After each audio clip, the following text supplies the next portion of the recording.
I want to just put what I'm going to say about writing letters into context. I think people need to know there are certain facts to be communicated.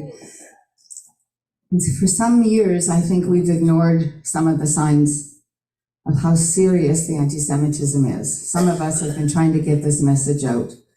So I want to just give you a couple of things that you need to know, because the media and academia and some of our politicians are still speaking badly about Israel and consequently of the Jewish people. And so it's important to think of this. One of the facts that you're going to hear, or one of the messages you're going to hear, and I'm seeing it from the Red Cross, is that Israel is going to rain down, hell on Gaza, and already having put a siege in place, they've cut off water and electricity. You need to know, only 6% of the water for Gaza comes from Israel.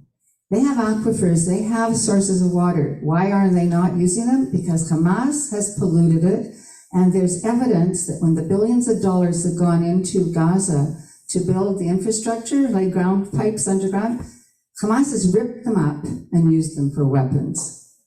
They're saying they have no fuel. Well, what do you think powers the rockets? So please speak up, because we are being blamed for things that are absolutely not true, which has always been the case. But right now, with the call for humanitarian aid, pay attention to what's being said. Netanyahu asked 1 million Arabs to go south.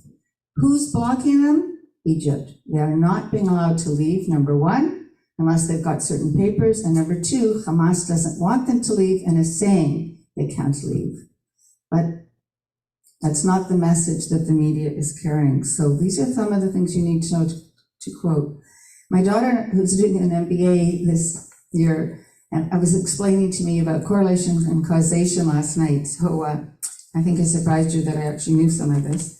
There may not be a causation, but there is a direct correlation between the anti-Semitic faculty, the pro-Palestinian, anti-Israel academic activities and student-driven activities, and even the DEI activities on university campuses, and the danger to Jewish students. A study last year came out saying universities, which are at the highest level of DEI activity and anti-Israel activity, the Jewish students were most in danger.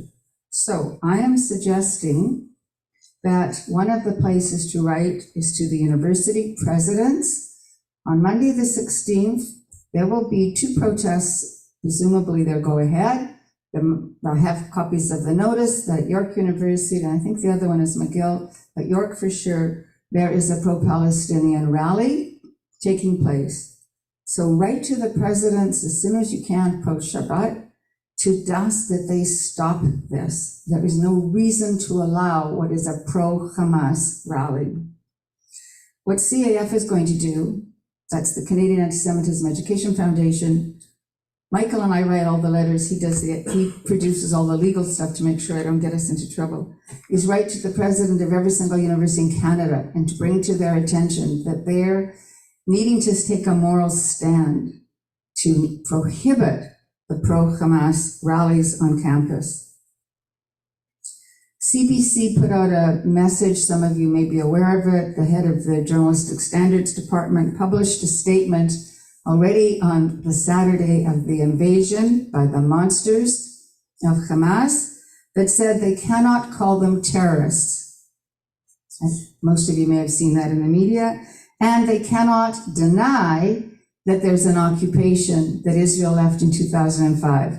They are to say that Hamas is the head of the, quotes, Palestine occupied territories, which is unbelievable. And this is CBC, which gets a budget of $1 million from our government. So write to the head of CBC, the president, write to the head of the editorial and journalist departments, and ask that they tell the truth. I don't know if you'll get any results, but we should bombard them. The federal government is complicit in funding the incubator for terrorism. There's no question.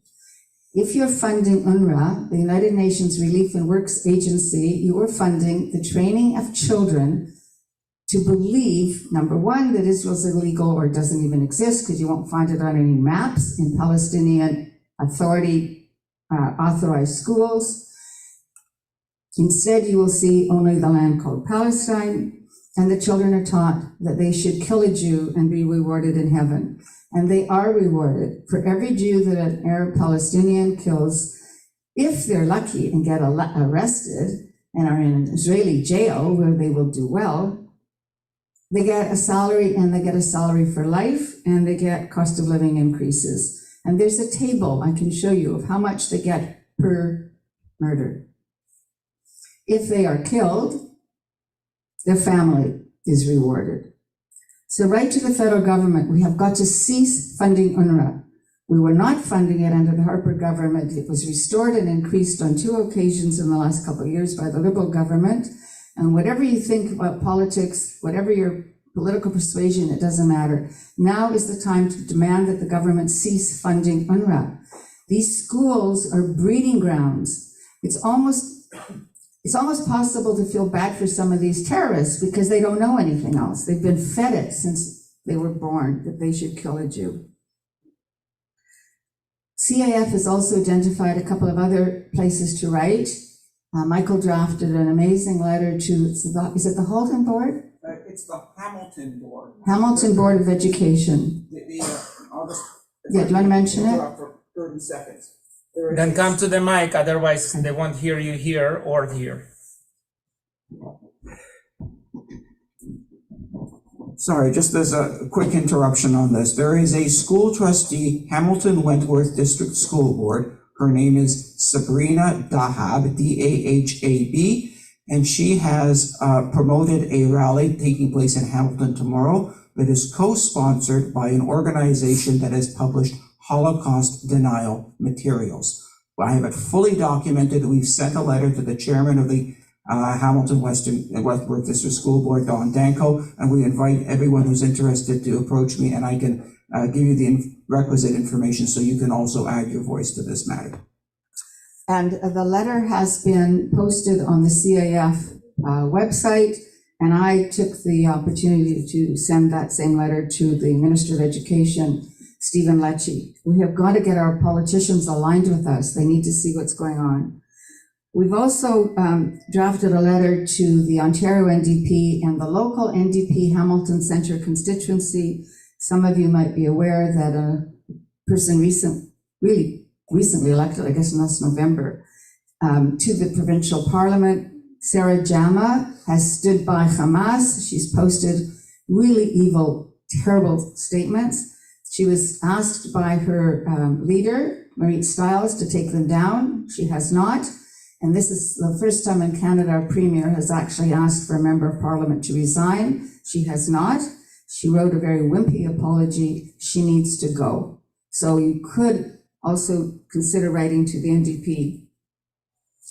There are many more. We will continue to post them on our website. I invite you to check it out. I'm sure you're following other Jewish media. And I just want to end with one thing that came to my attention yesterday. There is a community-wide Havdalah service tonight at 8 o'clock at Adat Israel, and everybody's invited. Good question.